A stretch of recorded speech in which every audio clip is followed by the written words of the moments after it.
Imagine a mighty army surging from the north to invade Israel as the world watches in shock. What does this mean? Is this biblical prophecy being fulfilled before our very eyes? Today we will explore how the events described in Ezekiel shape the Christian view of the end times. Could the battle of Gog and Magog be about to begin? Biblical prophecies have fascinated scholars and believers throughout history. In particular, chapters 38 and 39 of Ezekiel describe a battle of epic proportions between Israel and a coalition of nations led by Gog, which many believe represents a pivotal end times event. At a time when the Middle East is under constant tension, the question arises, are we close to the fulfillment of this prophecy?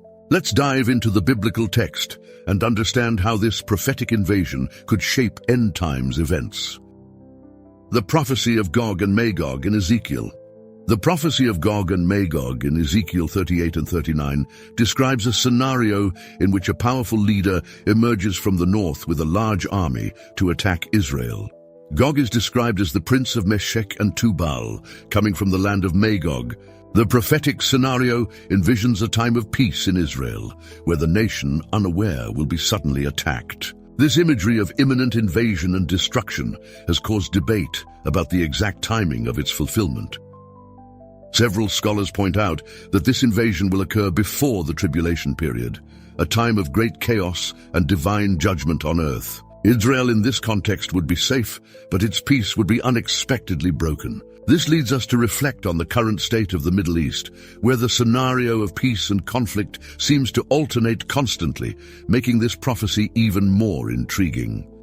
Interestingly, the text suggests that this enemy army will be made up of several nations, all united in their quest to destroy Israel. However, what appears to be an imminent victory for Gog and his allies quickly turns into their utter defeat when God directly intervenes. Divine intervention not only defeats the enemy, but also serves as a clear sign to the world that God is in control of history.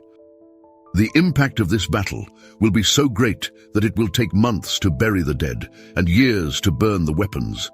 This emphasizes the magnitude of the destruction and the power of God to defend his people.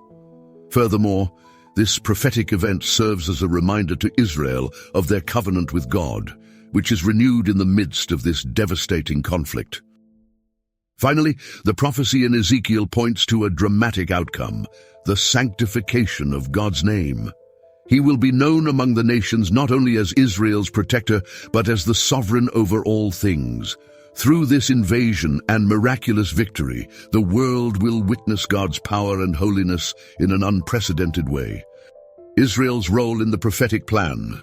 Israel has always been at the center of biblical prophecy, and Ezekiel's prophecy is no exception. The nation of Israel plays a crucial role in the unfolding of end-time events. Throughout Scripture, we see Israel portrayed as God's chosen people, and the destiny of this nation is intrinsically linked to God's plan of redemption and judgment. The momentary peace that Israel will experience before the invasion of Gog and Magog appears to be part of a larger plan. This peace may be the result of a pact with the Antichrist, as suggested in Daniel 9:27, where Israel enters into a temporary alliance. This pact will provide a false sense of security, but it will be broken by the impending invasion. This event will not only reveal the fragility of human alliances, but it will also highlight Israel's need to depend on God. Israel's history has always been marked by conflict, and this final battle will be the climax of that history of struggle. However, unlike past conflicts, this time it will be God who will fight for them directly and supernaturally. The promise that God will defend Israel shows that despite the circumstances, he will never abandon his people. Furthermore, this prophecy highlights God's redemptive purpose. He will allow Gog to attack Israel, not to destroy them, but to bring them back to true faith. This shows us that often the greatest challenges in our lives are opportunities for a deeper encounter with God. The miraculous victory that God grants to Israel will also serve as a sign to other nations. They will see that despite the many attempts to destroy God's people throughout history, he always keeps his promises. This reinforces the idea that Israel is not just any nation, but a key element in God's plan for humanity. In short, Israel remains the key to understanding end-time events. The prophecy of Gog and Magog reveals that even in the darkest times, God is working to accomplish his purposes through his chosen people, and that story is still being written before our eyes. Divine intervention in battle.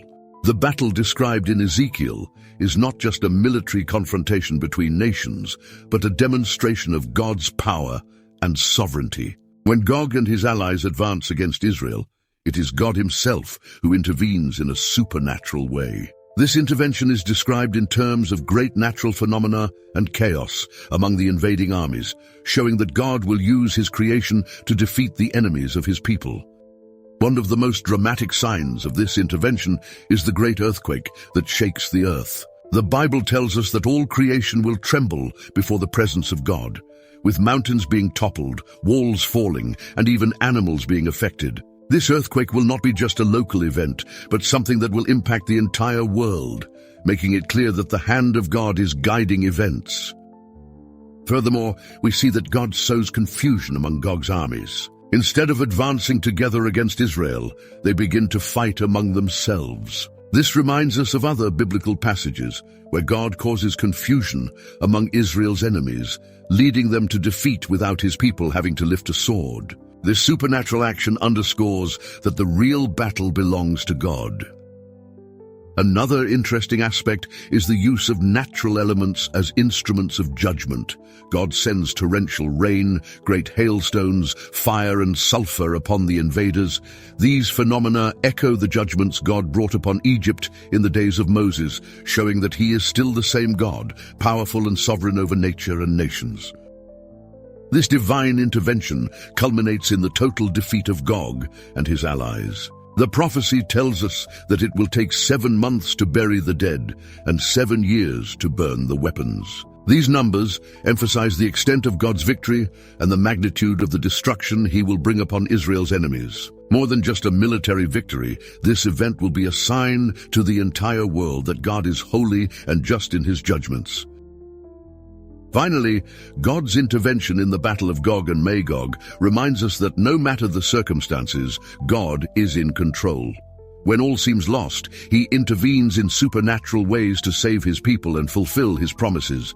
This gives us hope that even in our personal struggles, we can trust in divine intervention in our lives. The eschatological significance of prophecy.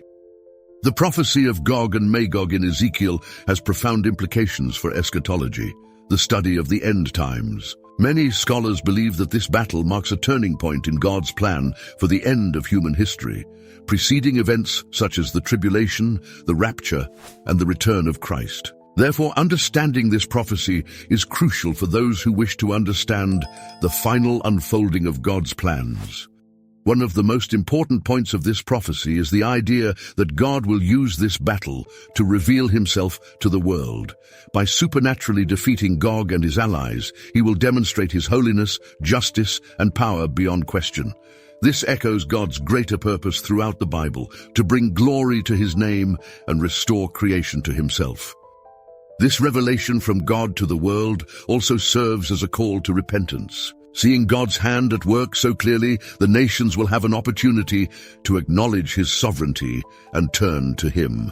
However, as we see elsewhere in Bible prophecy, not everyone will respond positively to this call. Many will continue to reject God, which will eventually lead to final judgment. Another important aspect is the connection between this battle and the return of Christ. Many believe that the defeat of Gog and Magog paves the way for the second coming of Jesus, when he will reign over the earth for 1,000 years. This period, known as the Millennium, will be marked by peace and justice, in stark contrast to the chaos and destruction of the battle of Gog and Magog. Furthermore, this prophecy gives us a glimpse of the judgment that will come upon the nations at the end of time. Those who oppose God and his people will be judged justly and severely. Gog and his allies represent not only Israel's physical enemies, but also the spiritual forces of evil that oppose God's plan. God's victory over these enemies is a foretaste of his final victory over Satan and his hosts. Finally, this battle reminds us of the importance of being prepared for Christ's return. Although we do not know the exact day or hour when these events will occur, prophecies warn us to be vigilant. Just as Israel will be surprised by Gog's attack, so too may we be surprised by Jesus' return. Therefore, we must live our lives in expectation of his return, maintaining faith and obedience to the end. Practical applications for today's Christians. Looking at the prophecy of Gog and Magog, we can draw important lessons for our Christian life today. First, this prophecy reminds us of God's sovereignty over history. Even when circumstances seem out of our control, we can trust that God is in control and that he will fulfill his promises. Furthermore, this prophecy challenges us to maintain our faith in times of adversity. Just as Israel will be attacked by Gog, we too will face attacks in our lives, whether spiritual or physical. However, just as God will intervene to save Israel, we can trust that he is also present in our daily battles, ready to give us victory. Another important point is the importance of being at peace with God. The prophecy suggests that Israel will be at peace before Gog's attack, but that peace will be interrupted. This reminds us that true peace can only be found in an intimate relationship with God. We should not rely on human alliances or our own strength, but rather on God, who is our true refuge. Furthermore, the prophecy of Gog and Magog challenges us to live with the expectation of Christ's return. We know that these events are part of God's end-time plan, which means that Jesus' return is closer than ever. We should live our lives with this sense of urgency, pursuing holiness and sharing the gospel with those around us. Finally, this prophecy reminds us of the importance of trusting God in the midst of uncertainty. The future may seem uncertain, especially in times of global crisis and turmoil. However, the story of Gog and Magog reminds us that God is in control and that he knows the end from the beginning. We can rest assured that he is working all things for his glory and the good of his people.